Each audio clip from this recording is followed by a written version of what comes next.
Okay. Okay, good morning and welcome into today's Cover Crop Innovators webinar. Today we are joined by Steve Groff, the cover crop coach.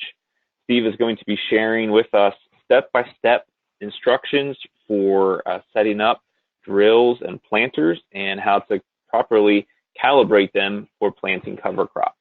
So good morning, Steve. Welcome. Hey, thanks a lot, Conrad, and it's good to be sharing again this morning. We're going to talk about step-by-step drill and planter calibration for planting cover crops. And this is a topic that does come up on occasion, particularly now with the advent of a lot of mixes being used.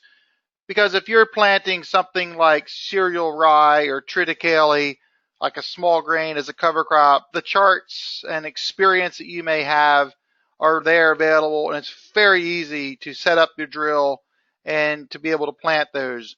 But in the context of mixes, it does make it a little bit more challenging, and especially when you get some of these crazy mixes that have like over a dozen or more species, you can really kind of ask yourself the question, well, where do I even start to begin with? And you just look at a mix like this right here, which happens to be my biggest mix. I think it was like 41 species. A couple of years ago, I had a whole bunch of things I was trying, and we just kind of cleaned everything up, put it up, and I actually did figure this out to be reasonable at a seeding rate and percentages and everything. And planted it just to see what it would look like. And it certainly was fun to talk about. I'm not advocating this kind of a mix like this, but what would you do if you had multiple species? So I'm going to be talking about that. And I want to give us several different options from the simple to the technical. And there's different approaches depending on what you're working with. So on the drills, I'm going to talk about just a fast, easy way, some basic fundamentals to get your kind of best guess set up. Then I'm going to go through a rather lengthy technical process that is, might take you a half an hour to do it, but then you'll be set, ready to go. Because the value of seeds and in a time, you want to get it set as quick as possible. And then at the end, I'm going to kind of wrap up with an easy way, a couple easy ways actually to really be able to get this done quickly. And then I want to finally just talk a little bit about planters. There's not quite as much information there, but it is pretty straightforward. So when we're talking about drills, it doesn't matter which drill you're talking about, some more than other, but it's kind of been nicknamed. It's controlled spillage, where we're just using fluted gears like this to meter out the seed. And because seed varies so much in shape, size, and density, it is somewhat difficult to get a setting on a drill. So that is why we are talking about this today, to help this out. In the context of a precision planter, it definitely is more precise, but then we're a little bit more limited because of the specific metering capabilities that are necessary for that. So I'm going to end up talking about that. But let's just start with the fundamentals, the basics. And I'm going to call this the fast way. This is just to get you out in the field, get you started. It's just kind of the basic for almost everything that I'm going to talk about today. And that is to start with a chart that happens to be in your drill. Well, I happen to have a John Deere 1560 drill. So this is the common chart for John Deere. All drills have their own charts. So if we look here at this chart, what's interesting, and I'm going to just go down and point out, there are quite a few different settings that we can use for cover crops. And of course, wheat typically is not used as a cover crop, but triticale maybe more so, and they're very similar. So those settings are very similar. So if you're coming out with some triticale for a cover crop, pretty much you could start with the wheat setting. Oats is another popular one. I would also say oats can be used as a reference for fluffier seed, and maybe even like sunflowers or something like that. We have rye, and that's associated there with cereal rye. Again, somewhat close to wheat, a little different. And peas are listed. Vetch and sorghum are very similar. Crested wheatgrass is the notation that John Deere uses, and that can be very similarly associated with annual ryegrass. So if you are planting annual ryegrass, that setting for crested wheatgrass there can get you really close. And then, of course, Sudan grass is listed down there as well, which could be maybe used as a cover crop. So there are some that are out there ready on the drill. Again, different manufacturers vary, but that's a start. Wheat is a popular one to use because it's a known setting and farmers are typically comfortable with those settings. And I'll just make a note that on my John Deere drill, on the lower end of the scale, it tends to underplant from what those settings are. So if I'm let's just use this example here. If I'm going to try to use the wheat setting up here as for triticale, let's just say I want to plant about maybe 40 pounds of triticale for my cover crop. So I look where 42 pounds for wheat is. That's a setting of 10. Well, on my drill, and just for my history, I'm probably going to set it at 12 or a little higher, simply because I know that my drill is light on that end of the scale. When I'm sowing wheat up in here in the normal rates, that's not even pictured here, there it's pretty well dead on. And I just want to make a point here. Most drills are set to use the grain types that are used, like wheat and barley and even soybeans, at the 80 to 150 pound per acre range. That's the way they're designed around to set. And a lot of our cover crop usage is down in here in the lower range.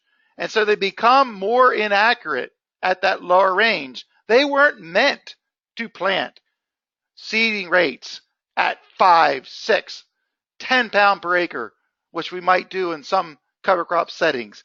So this is where it becomes a little difficult, and this is what we're going to talk about more today in that. So let's use an example now of a mix. And I just threw a mix up here, kind of a simple mix: 30 pounds of triticale, 5 pounds of crimson clover, and 2 pounds of radish. Those are, kind of real numbers. And then, again, as I mentioned, let's use the wheat setting because triticale is not listed on my chart. I know it's really close to wheat.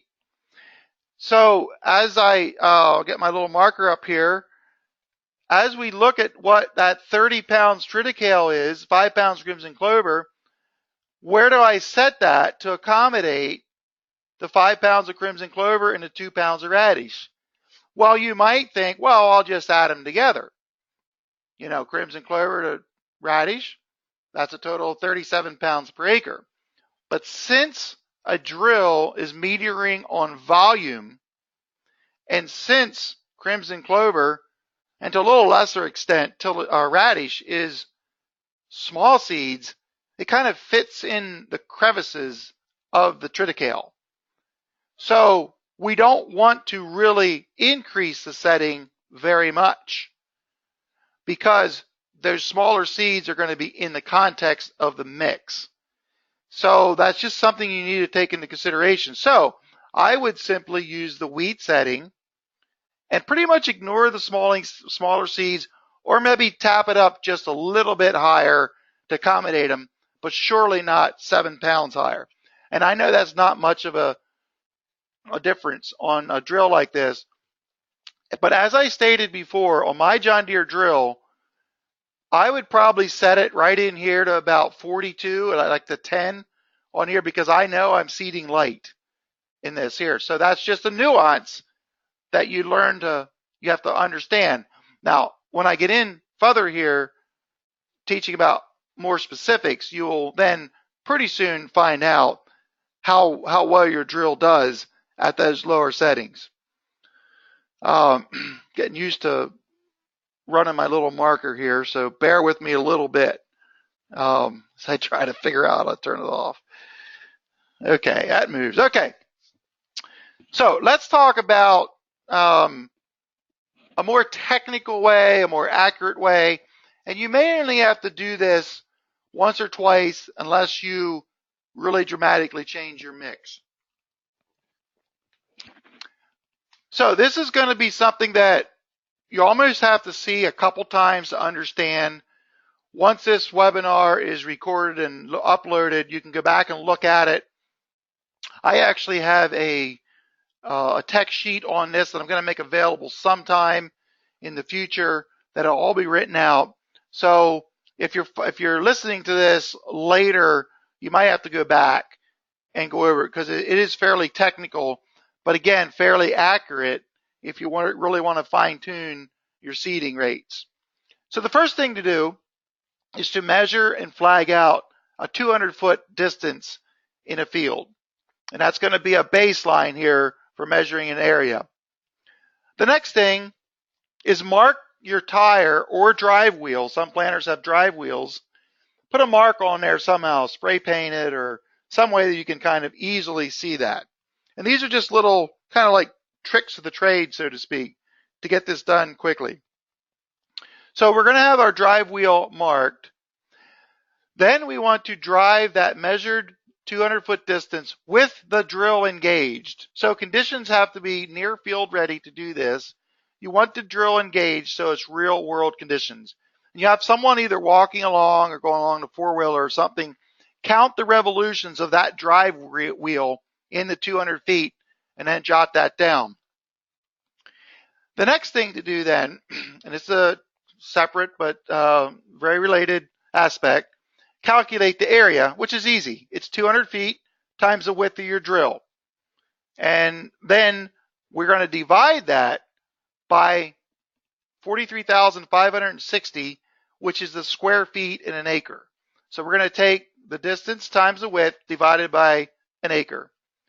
And I'm going to go through an example here next, but I also want to mention too that this is the time now we're going to put seed in the drill. So we're ready to do our test. So here's my example. If I have a 15-foot drill by 200 feet, that's 3,000 square feet.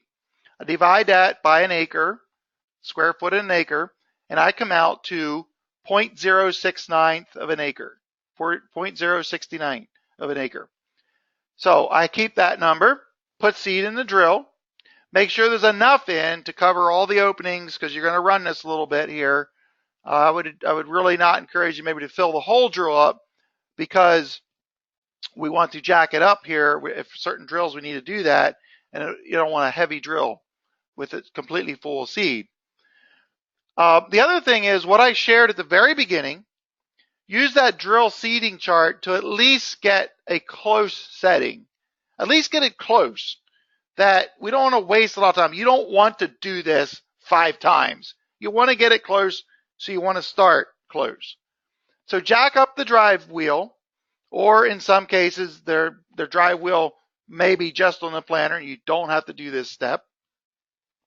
Now the next thing is very important. Turn the drive wheel until you see seed coming out, all the seed boots. Now, again, most drills need to take a couple revolutions of the drive wheel in order to get all the seed starting to meter out. So this is important when we do our tests. So do this first. You're not catching anything yet. Then we want to put a tarp under the planter. And for most planters, it's not hard to do. If you do have a wide planter, you can only do a portion of that, which will work too, but you're going to have to calculate the width there later on when you do your calculations. So once you have the tarp underneath and it's jacked up, then you're going to turn that drive wheel the same number of revolutions as you did for that 200 measurement out in the field. And since you already have that down, you know how many that is, and you do that, and I have a few pictures here of some other drills. This is actually a locally made drill around here that they actually have a calibration tarp included with the drill. It slips into the main frame of the drill. It's very convenient. So lay out the tarp, and in this case is a drive wheel that happens to be in the front of the machine. You don't have to jack it up, so it's a little bit easier in that regard.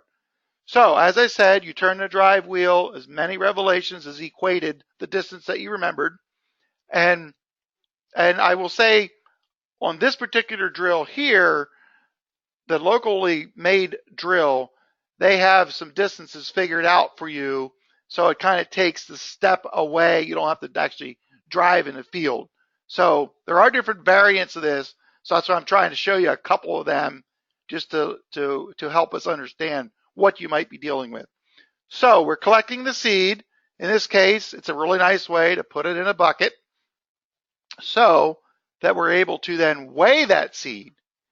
Now, you can't just use a bathroom scales to do this because generally the seed will only be maybe less than a pound, maybe only 2 or 3 pounds. You really do need a scale that can measure ounces. So that's something that you want to either buy or have on hand to be able to do this right. Then you can begin to calculate the seeding rate that drill is set at. And I'll just put an example out here. This is a real world example that I used already. I collected 1.38 pounds of seed on the tarp. Divided that by the 0.069 acres, that equaled 20 pounds per acre. So if that seed that I wanted to plant, if I wanted to plant 25 pounds per acre, I would increase my setting a little bit to try to see how close I could get to that. And then you have to decide, do I just want to go to the field and plant, or do I want to do this test again? Once you're set up, it's not hard to do it again. I would recommend do this 2 or 3 times till you get really close to your setting. So if it's a little bit light, then you have to adjust accordingly. So you just keep doing this till you feel confident that you are ready to go to the field. Now, if you don't want to get a tarp and go through that hassle, you can take a portion of the planter. And in this case here, I happen to have a small seed box on my drill, and I'm just using this as an example where you can take, in this case, 5 of the row tubes and just measure them. And if you're planting like crimson clover or even radish or very small seeds, and you don't have large seeds associated with your mix, this might be an option to do it this way. But in this case here, you're going to have to accommodate only 5 rows. So just a little example here, 5 rows, my row spacing is 7.5 inches. That's 3.125 feet. Then you can just do the math to calculate it out. Now, I want to pause and just say a few things that I found with drill settings, especially on the low rate. And I learned this through kind of trial and error. But on my small 10-foot drill, it has 16 rows. I actually, at a rate that was calibrated to plant 6 pounds of radishes out of that small grain box there, I actually calibrated it and measured, I should say, every single row. And I got a rate varying from as low as 1 pound per acre to a rate as high as 11 pounds per acre on the same drill. But the average was 6 pounds, what I wanted. So that's why some of these drills aren't as good at these lower rates. And maybe if you have the ability to use a precision planter, it's much better to take full advantage of the seed that you are planting to get it evenly spaced. The higher seeding rate that you have in a drill, usually the better it's going to be. So, Conrad, I see there's a question. Maybe I'll just pause a little bit and get asked the question. Sure, Steve. Yeah, I had a question come in here from Andy. With larger quantities, such as from an air drill, he just has commented that he's used a scale that would be common in fishing to get that specific measurement, because you are talking about no matter of ounces or pounds. Right. I would imagine a kitchen scale would work as well. Well, anything that can measure ounces, and that's a great idea, Andy. Sometimes you have this stuff, ready, and you may have to borrow it from your wife or from your kitchen or something like that. Usually you can get a pretty good scale for less than $30 that's fairly accurate. And I think that's money well spent, just to be able to get out and get your seeding rates accurate. So yeah, whatever you have that measures in ounces, they're down to ounces. That's the key that's important. Unless you want to drive 1,000 feet and then turn your wheel, a few dozen times, and get more seed, that would actually be more accurate. But anyway, good point. Appreciate bringing up that idea. And if any else have any ideas, just type them in there and we can share it with everybody. Okay, that was the long technical way. There are a few shortcuts, and there is a company called accuscale.com that has this cedar meter. And basically what it does is it explains what to do for you and the length and distance traveled and all that and how many revolutions to do. But it actually uses a kind of a built-in leveling scale that has a calibration built into it. So I'm not going to read over all this that is listed there, but everything's written right there. That's the whole point. And you can see kind of on the right-hand side, it got your row spacing, and then it suggests the distance traveled to be able to accomplish that. So accuscale.com, I have used this myself, and thanks to Colton, who's a innovator member here. He shared that picture with me when he saw the email going out. We're going to talk about this. He said he's found it come in really handy, especially for calibrating mixes. Now, I have just a little bit of a comment on this. It is very convenient, and it's very, very nice. They do a lot of the calculations for you. You don't need a tarp. Calculations are easy.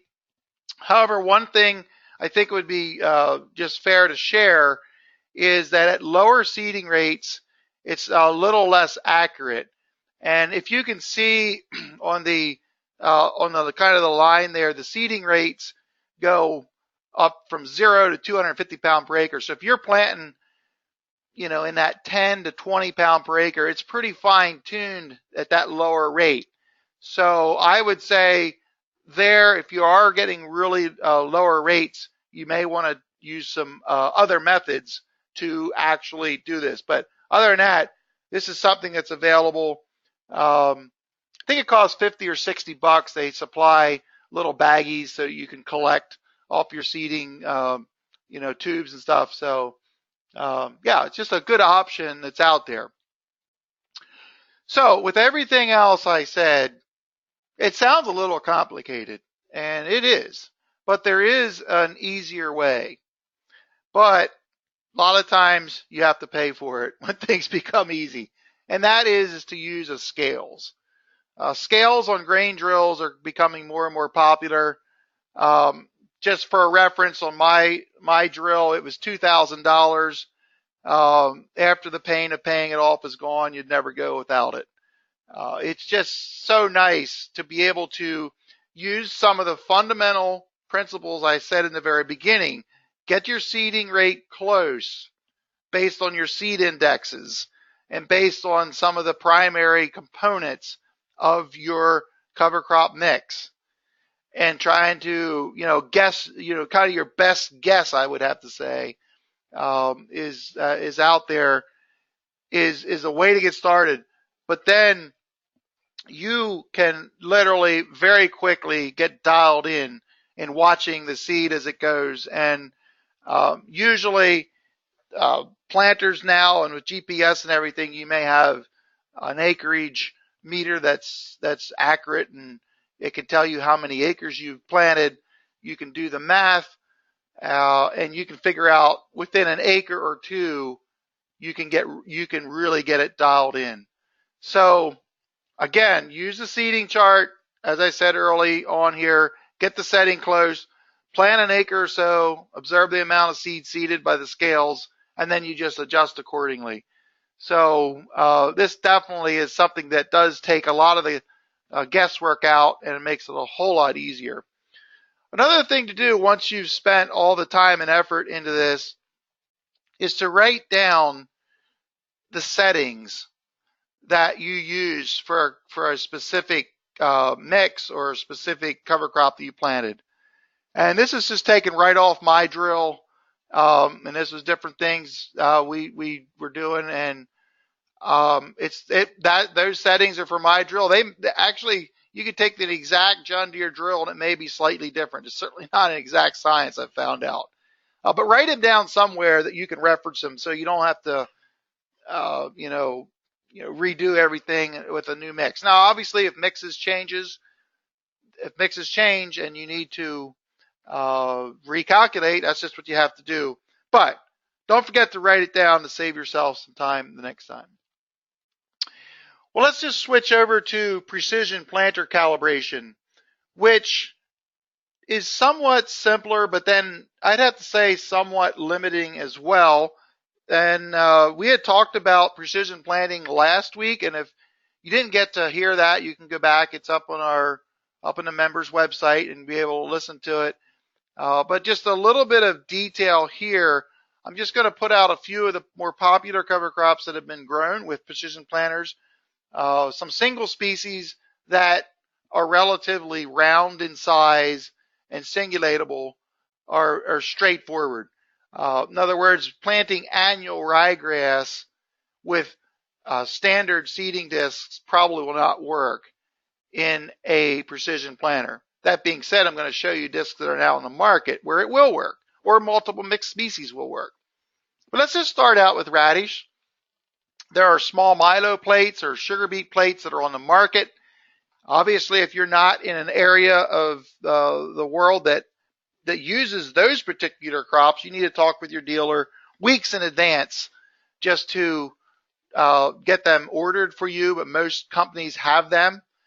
And a general rule of thumb for radishes is set to a 4-inch in-row spacing regardless of row width.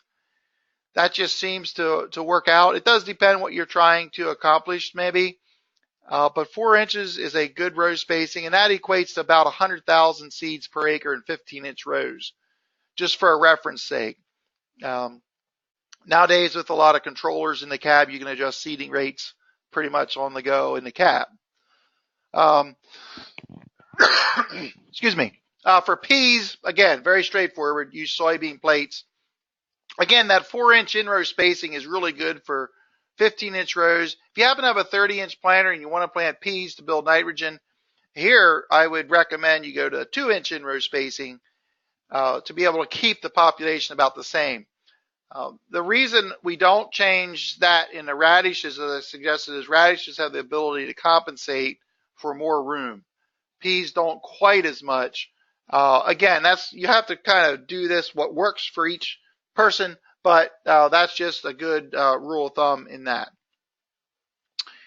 Now, as I indicated, and I showed some of these pictures actually last week, but there's a backing plate that can be used for Kinsey brush meter type planters, where you can actually use their standard soybean plate and essentially cover it up in the back so the small cover crop seeds don't leak out. You can see some of the seeds there that are referenced. I'm assuming they're going to come out soon with seeding rate guides and so forth, but you're essentially using the pockets of a soybean plate that singulates the seed for now pockets of smaller seed mixes and being able to plant them, put them in the ground. And they also have other plates for both John Deere and Kinsey vacuum planters. And I know they're working on with precision planting Case IH, and white here in the future to get out plates that can actually plant like an annual ryegrass that may be in the mix. And that's really exciting because that opens up a lot of possibilities for being able to plant cover crops.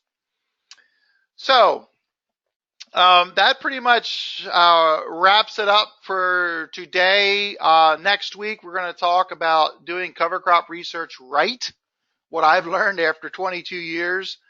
Certainly don't know it all, but I did learn a few things that would be great to pass along. So I guess, Conrad, I see there's some more questions. Maybe we can discuss that, and then we'll move into our roundtable discussion. Yeah, absolutely, Steve. Thank you for sharing that information. Certainly gets to be technical, but you did a great job laying out the steps that are needed to calibrate a drill or a planter. Yeah, Andy had a comment here again about the seed disc, providing another source. Canoladisc.com is another one that he has used.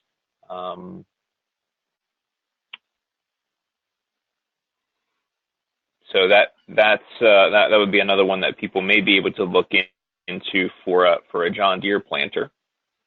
Steve, do you have any other comments on that? No, we'll put that up on the Facebook page just so other people can see it as well. That's great. Thanks a lot, Andy, for that. But yeah, looking forward to next week, and then we'll just transition here to opening up the lines. If there's anything at all you guys want to talk about, I'm kind of mixing up the format a little bit here. I just thought that while we're together, it would be fun just to talk about anything you want to. You know, it's kind of like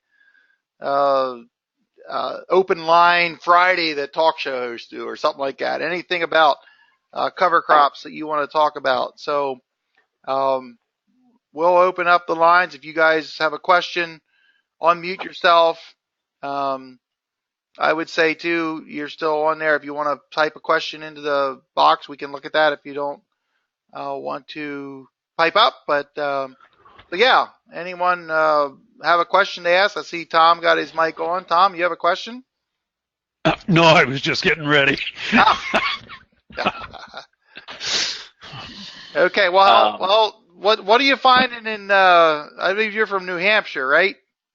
Yes, I am. How's cover crops taking off up there? What's working and what's your challenges? In the last few years, they've been starting to take off a lot more.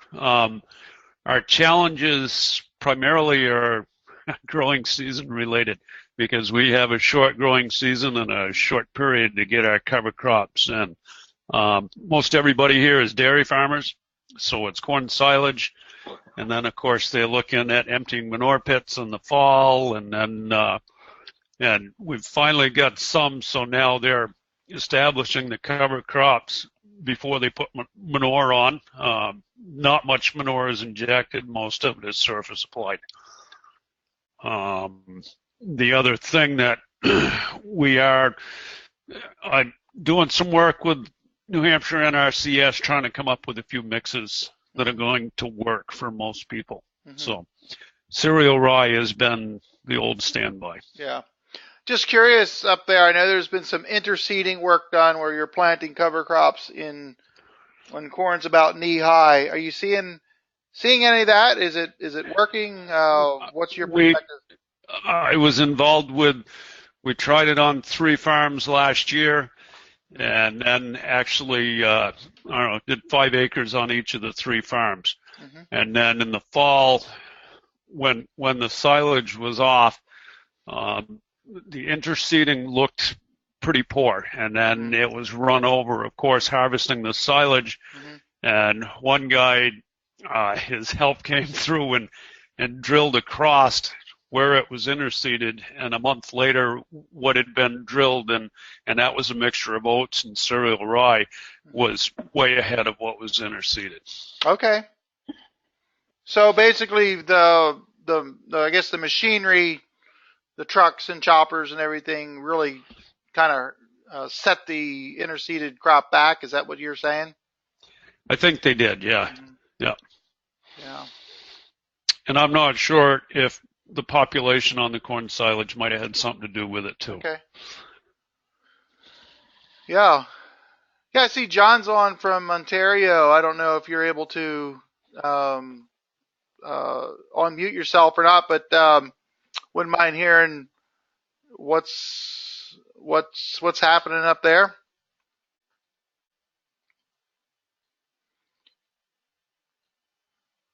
Steve, I got a question. Yeah. I planted 25 pounds of faba beans and Austrian winter peas in between my corn rows without any fertilizer, just about 4 tons of chicken manure. Do you think that'll be enough nutrients to grow a good corn crop this year? Well, my answer to that is I guess you'll see. Does depend maybe a little bit on the nutrients that are in your chicken manure and field history. There's an awful lot of variables that can be applied to that question. Whether or not the fava beans or Austrian winter peas will provide much nitrogen to the corn, I would say probably not a whole lot, but they're certainly, not going to, they're going to help the equation. I'm convinced. What are you seeing so far? I mean, what stage was the corn at when did you interseed the fava beans? Yeah, I did. I actually I no-tilled corn into cereal rye, Okay. and it's probably a month and a half later than all the other guys, so it's a lot lower than the neighbors and stuff, but it's coming. So I'm assuming the cereal rye then took up most of the nitrogen that was in the chicken manure. Would that be accurate? Yeah, I applied chicken manure in the fall, but I also went back on and again this spring and put it on after I planted. Oh, after you planted the corn. Yeah. Okay. Did you spray out? So it'll be interesting. Yeah. Did you spray out? Yeah, I sprayed. I sprayed as soon as just after I planted with glyphosate. Okay. Well, that nitrogen in that portion of the chicken manure probably would be available to the corn crop. So this is one of the things that there's so many variables in this. It's a little hard to give you an answer, but you just got to observe it if you can every week to see what's going on. That's how you learn to fine tune things. How tall was the corn when you interseeded the fava beans and Austrian winter peas? I planted at the same time as the corn. I have a APV planter. I have an interplant 4-row planter with 3 out behind it. I just put it on at the same time. Oh, okay. Well, what's your herbicide program? I just went right in with glyphosate, and that was called Blackhawk, and I burned it off. But the weeds actually came back, so we went back in with I can't think of it now, but we're trying to slow them down anyways. That's a little tough when you have a broadleaf and a grass as in corn to try to find a herbicide that'll just get the weeds and not hurt your cash crop or your companion crop. Yeah, that's right. Yeah. Well, that is kind of a very fine line to get something like that working. I know I've heard instances where planting companion crops at the same time have worked. It's really difficult to be consistent in that. It's kind of like tantalizing out there. You want to make it work, and then the weather doesn't quite cooperate or something, and it's just not consistent enough to really invest in a lot of acres in the future. But I certainly commend you for looking into that.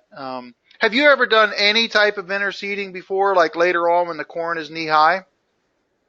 Yes, I did. I've used annual ryegrass and crimson clover, and it overwintered, and it was beautiful. I no-tilled beans and rolled right into it as well. Okay, so that aspect you're seeing shows promise. Yeah, they look good. So. Okay, well that's good. So you're kind of taking it. You're trying to push the envelope here, I guess, when you're planting legumes with your corn at planting. Yeah. Yeah, I know of some people who have actually planted forage soybeans in a situation like that where they were both Roundup ready, and then they were able to go in once the corn, the beans, and the weeds started growing and clean up the weeds with that. So that's an option, if you're using GMO technology.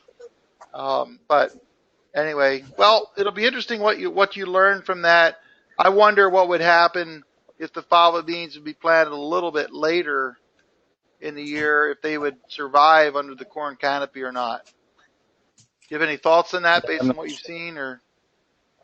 I'm not sure. We'll have to. It'll be a learning experience, that's for sure. So we'll see what happens. Well, that's cool. Thanks for sharing. That's the kind of stuff where we can all learn from to see what's going on there. Does anyone else have a comment?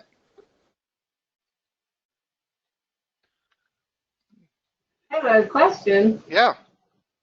I kind of when the Anokan farm there in North Dakota, one of the things that had really struck me was this rotation that included perennial crops. So that they would have 4 years of perennial crops, 1 year to establish, and then 2 or 3 years, to get the benefits of it. Mm-hmm.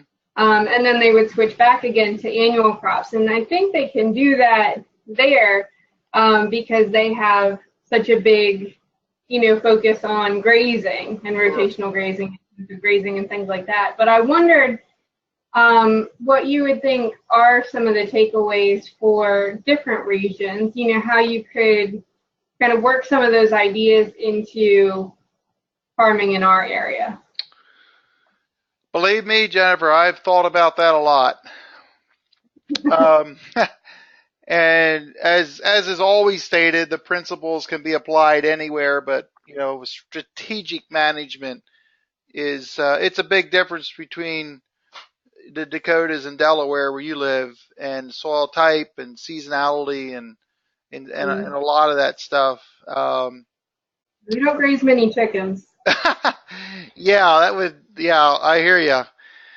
So, yeah, I don't have a surefire answer to that. I do think the answers will come, because, and it's going to be, very regionally specific as you have people like yourself and others who you're working with as you kind of try things and test things. I mean, just like John was sharing about in Ontario planting fava beans with corn, there may be something there. Maybe it needs to be fine-tuned.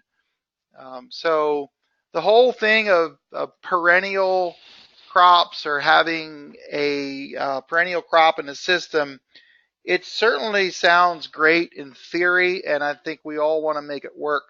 It's a little tough sometimes to make it work consistent enough. And that always has been the challenge. So I'm just going to be honest with you that I don't know that I have an answer to that. Maybe there's someone else does, but that's kind of where I'm at on it. So, okay. Yeah, Tom. Can we go back to John for a minute? Yep. Because last year we actually took a 16-acre field that had been corn silage for a number of years, and we tried to establish, we split it up into 4, and we tried 4 different types. We were basically trying to establish a legume cover crop. Here we used clover, we used white clover, a mix, and then some crimson clover. And we did it at the same time that we planted the corn. And we established the clover with a brilliant. And really, I mean, we had a beautiful stand of clover, but the weeds did come in. And we ended up hitting it with a half rate of glyphosate to try to control the weeds, and we took the majority of the clover out at the same time. Oh, really? I'm just wondering if anybody had any experience with trying to use clover for that as a legume. Go ahead. Anyone want to comment on that? Or have any other follow-up questions? Because I do. That's interesting you said about putting a glyphosate on at a half rate, because was that, by the way, Tom, was that crimson clover? I think you said crimson clover, right? Yeah. Yes, we had crimson clover in How 1 4-acre section. would you say, I'm guessing 4 to 6 inches tall when you went in there with the half rate? Oh, it was taller than that. Oh, The crimson clover was almost up to your knees, and the red oh. clover was above your knees. Did it take Yeah. out the red clover as well, the half rate of glyphosate? It did. Because there's times where a full rate seems like it hasn't taken them out. So that's kind of like one of those confusing. Well, that's why we went in with half a rate, because we were hoping to keep the clover yet take the weeds out, and it pretty much took everything out. So.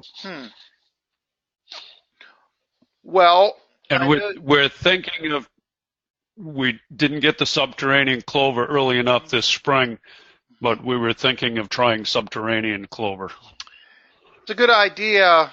I know that some people have already tried that, but it needs to be checked again. So I think you're on the right track. It'll be interesting to see how that works out. It's good to know you're doing that, and it's cool to hear that John was doing it too. So, yeah, Andy, do you have any comments on that or another question? Just for herbicide use, something like bromoxynil or 2,4-DB might be enough to set the weeds back, but probably won't smoke the clover right dead, at least. Well, there's something for you to try, Tom. Yep. Yeah. Jennifer, did you have a comment? I saw you were on. Or anybody else? No, I just realized I needed to mute myself. Oh, gotcha. Okay. Okay, anyone? Go ahead. Andy again. I guess I don't even know if anybody advertises Clearfield corn anymore, but that would be something you could use Raptor Pursuit with Clearfield corn. That doesn't hurt the clovers at all. It's usually used for seed production, so if they still make it, that's an option. Well, there you go. Some of this stuff is just waiting for technology to catch up, some of our ideas. And I guess that's why we're doing what we're doing. And that's what this innovator group is all about, to test things and just to see what's possible.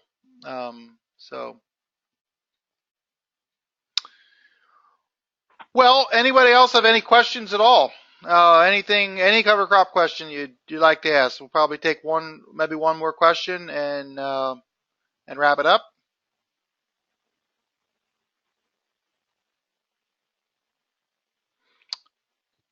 Okay, Conrad, I'm going to throw it back to you if you want to just wrap it up, and we'll look forward to seeing you guys next week. Absolutely. Thanks, Steve, for facilitating that conversation, and thanks everybody for jumping in. It's kind of fun to see what is on everybody's mind and give some insight into what's going on in your local area. So again, come back next week. We will be doing a webinar on lessons learned from 22 years of research and how to do cover crop research the right way.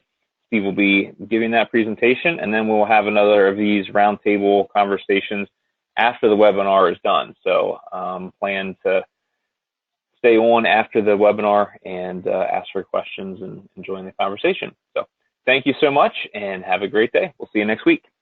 Bye-bye.